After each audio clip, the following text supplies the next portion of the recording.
আসসালামু আলাইকুম। আশা করি আপনারা সবাই ভালো আছেন। আজকে অত্যন্ত একটা সহজ রেসিপি নিয়ে আপনাদের সঙ্গে হাজির হলাম। পেঁয়াজ এবং কাঁচামরিচ ফালি এবং পেঁয়াজ কুচি।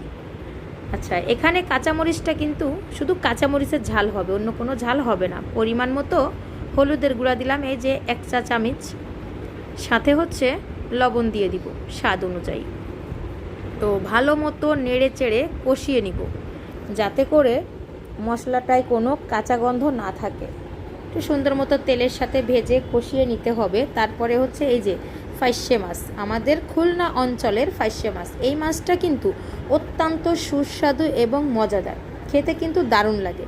ভাজা খান বা রান্না করে খান, যেভাবেই খান না কেন সেভাবেই অনেক বেশি মজা লাগে। তো আজকে এই পাইসে মাছের রেসিপি আপনাদের সাথে আমি শেয়ার করতেছি।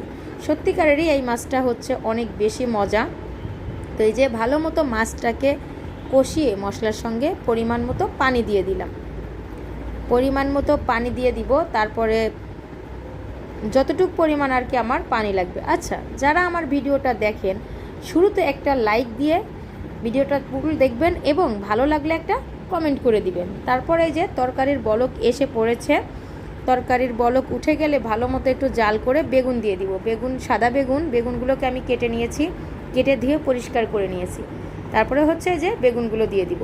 আপনারা চাইলে এই মাছটা আপনাদের যেভাবে ভালো লাগে আপনারা রান্না করে খেতে পারেন। এটা ভুনা করলেও ভালো লাগে, রান্না করলেও ভালো লাগে, ভাজি করলেও ভালো লাগে।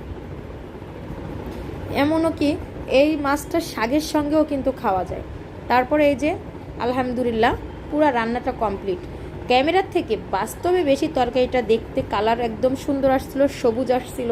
যেহেতু কাঁচামরিচের তরকারি, তো সবুজ তো আসবেই।